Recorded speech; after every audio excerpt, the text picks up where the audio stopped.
meningkatkan iman. Bagaimana caranya? Kerjakan amal soleh. Karena itu kalimat iman dengan amal soleh disandingkan dalam Al-Quran. Quran surah ke-103. Wal asr.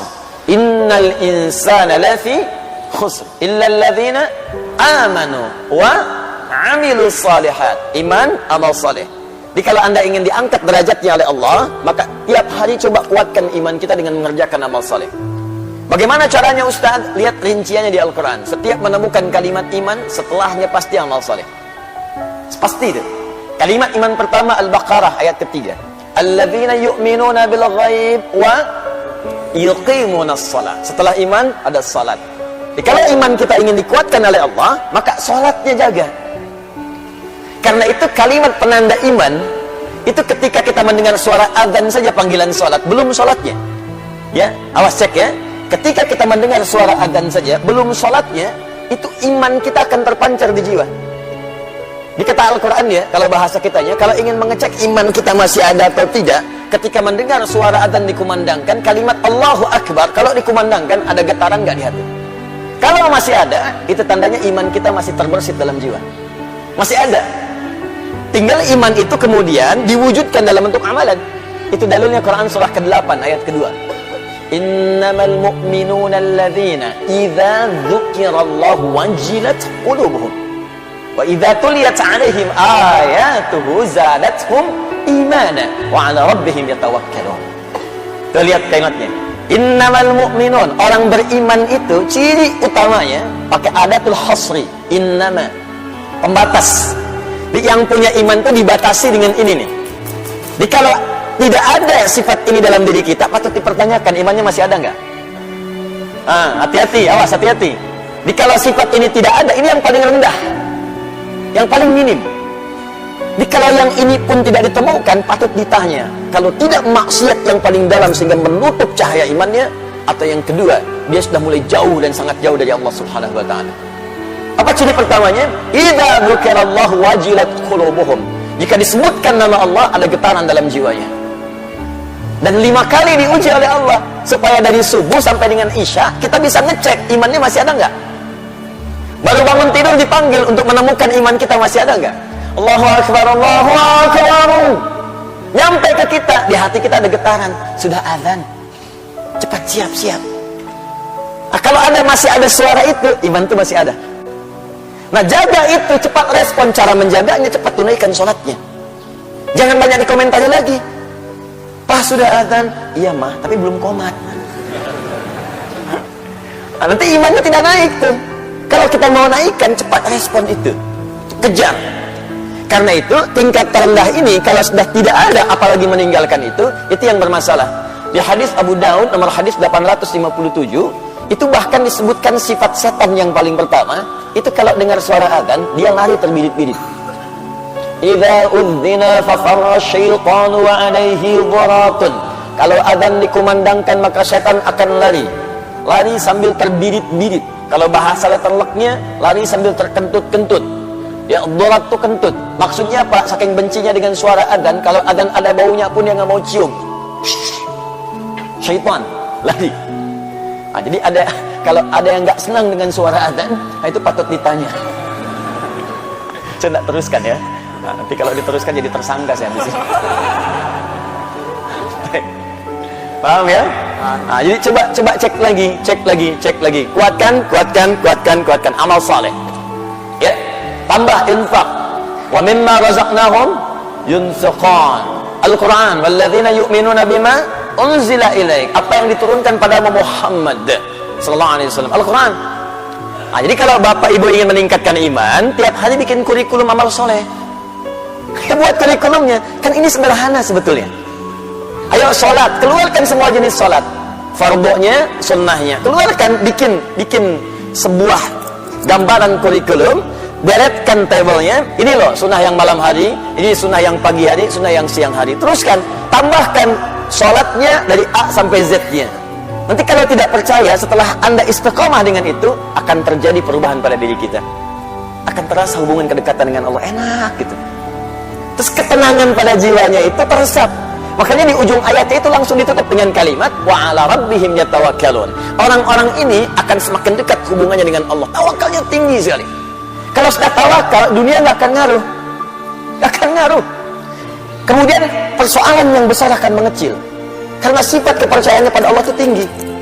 Ada masalah besar, ini kan Allah sudah tetapkan. Nggak mungkin saya diuji kalau saya nggak sanggup. La yukallifullahu nafsan illa wus'aha. Beres. Masalah kecil nggak akan terasa. Inna ma'al usri yusra. Yang sulit aja ada solusinya, apalagi yang kecil pasti hilang. Jadi sebetulnya saat Allah minta kita ibadah, itu ingin memudahkan hidup kita, membuat kita lebih tenang. Makanya saat kita diminta zikir, zikrullah kepada Allah, zikir itu puncaknya, gambaran paling pentingnya kata Allah supaya hatimu tenang. Quran surah 13 ayat ke-28. Ala bi dzikrillahi tatmainnul qulub. Yakinkan pada jiwamu, kata Allah. Ala itu harful ikhbar wa taukid. Huruf untuk menyampaikan informasi dan meyakinkan. Ya, kata Allah, yakinkan pada jiwamu. Zikir itu manfaatnya kalau benar, hatimu tenang. Dan ketenangan itu sesuatu hal yang penting. Kaya tapi gelisah, atau miskin tapi tenang, pilih mana? Nggak ada pilihan ketiga, nggak usah maksa. Penting kan tenang itu? Tenang itu solusi. Tenang itu kedamaian. Tenang itu ketentraman. Kata Allah, saya minta kamu zikir supaya tenang. Dan ternyata zikir itu ketika digali lagi di Al-Quran, ya amal soleh itu. Salat itu zikir. Buka Quran surah ke-20 ayat ke-14. Innani anallahu la ilaha illa ana fa'budni wa aqimis salata li dzikri. Saya itu Allah, gak ada Tuhan yang layak disembah kecuali saya, kata Allah. Sembah saya. Bagaimana caranya ya Allah? Tunaikan salat dengan benar, di dzikri, sebagai zikir kepadaku. Anda baca Al-Quran, amal saleh, zikir. Quran surah 15 ayat 9. Inna nahnu nazzalna dzikra wa inna lahu lahafizun. Kami turunkan Al-Quran sebagai zikir. Jadi kalau kita sedang baca Al-Quran, sedang zikir. Fungsi zikir untuk ketenangan. Makanya ketika Anda baca Quran, lebih tenang hati Anda. Coba deh ibu kalau sedang punya masalah, dengan suami ada masalah, dengan anak ada masalah, daripada ibu mengeluh dan bikin status, nggak selesai masalah. Ternyata dia tidak seperti aku kira. Terus tungguin komen sampai maghrib, capek, mendingan puasa.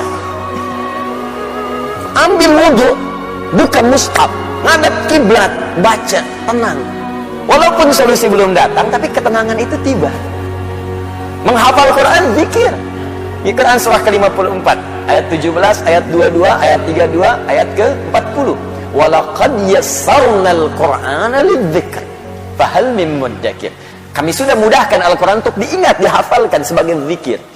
Makanya penghafal Quran ketika mengulang-ulang surah hafalan itu sedang zikir. Zikir, zikir, zikir. Dan dilatih kita menghafal dari yang pendek-pendek. Mau tidur kan baca Muawwadhatus Salas, Al-Ikhlas, Al-Falaq, An-Nas, itu zikir. Berdoa itu zikir. Makanya saat berdoa kan lebih tenang kan? Besok ada proyek tender, kita berdoa dulu. Walaupun tendernya belum ada, hati jadi tenang.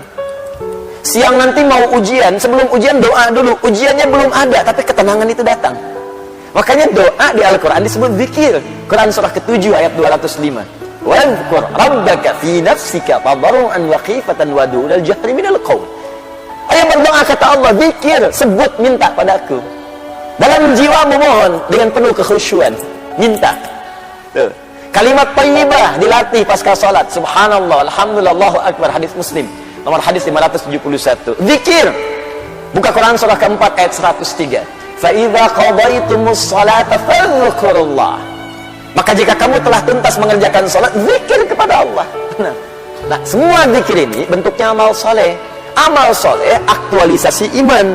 Iman kalau ingin dikuatkan, kerjakan amal soleh. Kalau itu sudah ada, dampaknya ke hati tenang. Ini saat kita diminta beramal soleh, itu bukan Allah yang ingin memberikan beban ke kita. Kita yang ingin diringankan. Jadi kalau cara pandang kita kepada amal soleh itu begitu ringan ibadahnya. Allahu Akbar, Allahu Akbar. Alhamdulillah, hari ini sekarang tiba saatnya Allah akan meringankan bebanku. Tapi kalau dilihat sebagai kewajiban yang ada bebannya, capek. Allahu Akbar, Allahu Akbar. Ya Allah, baru aja zuhur, dasar lagi. Baru zuhur, dasar lagi. Emang dia zuhurnya udah terlambat. jam 3.15 baru zuhur 3.19 dasar. Jadi dia yang salah. Ya, padahal kan Allah ingin upgrade iman dia, ingin tenangkan hatinya, tapi dia sendiri membuat dirinya susah. Coba tanyakan pada manusia, manusia itu banyak yang aneh sekarang. Banyak yang aneh. Pengen mudah nggak hidup? Pengen. Pengen gampang nggak? Pengen. Pengen rezeki mudah nggak? Pengen. Tapi ketika dikasih jadi nggak pengen. Sholat jadi malas. Kamu zakat ya, saya tambah 10 kali lipat, nggak dikerjain. Kamu infak ya, saya berikan 700 kali lipat, nggak diberikan. Giliran dunia yang nggak nyata diikutin. Riba online diikutin. Minjem, pinjol tuh pinjaman online, begitu dipinjam benjol. Itu yang repot. Balik lagi. Al-imanu yazidu wa yantaqis. Kitab Sahih Al-Bukhari, Kitabul Iman. Iman itu naik dan turun. Awas, yazidu bi ta'ah, akan naik dengan mengerjakan ketaatan amal saleh, wa yantaqis bil ma'siyah. Nah, untuk menentukan amal saleh yang benar kita butuh ilmu. Karena itu orang yang menuntut pengetahuan Allah akan angkat pula derajatnya. Walladzina utul ilma darajat. Tapi tidak semua yang orang belajar itu bisa mengangkat imannya. Ada sebagian orang belajar justru meruntuhkan imannya. Ada orang belajar, ketika belajar dengan pelajaran yang salah, kemudian dia melakukan tindakan-tindakan yang justru mencederai imannya. Itu kejadian tuh. Bahkan ada orang-orang selepas Nabi wafat sallallahu alaihi wasallam, tiba-tiba mohon maaf saking salah belajarnya jadi ngaku nabi. Musailamah al-Kadzdzab. Banyak kan salah belajar jadi konslet. Banyak yang keliru. Dan celakanya sekarang banyak muncul lagi. Itu dia. Kalau Anda baca misalnya dalam hadis-hadis Nabi sallallahu alaihi wasallam di Al-Bukhari nomor hadis 4406. Hadisnya riwayat Abu Bakrah ya radhiyallahu taala anhu. Di hadis Muslim nomor hadis 1679. Ya. Anin Nabi sallallahu alaihi wasallam qala Rasulullah sallallahu alaihi wasallam inna az-zamana qad istadara kahayatihi يوم خلق الله السماوات والأرض منها 4 حرم 3 متواليات ذو القعدة وذو الحجة والمحرم ورجب مضر ما بين جمادى وشعبان إن الزمان قد استدار كهيئته. Sungguh waktu itu akan Allah putarkan terus seperti itu. Jadi maksudnya begini, ini ada dua pemahaman. Ya, kalau kita ambil istadara dari kata dara yaduru, dawran wa idaratan, itu artinya kita akan terus diberikan kesempatan dalam sehari, waktunya yang sama 24 jam. Kata Allah, tiap hari akan saya ulang kesempatan segitu aja, terus berputar. Cuman bedanya amal soleh Anda, aktivitas kita, apakah waktu yang saya berikan diisi amal soleh atau amal salah.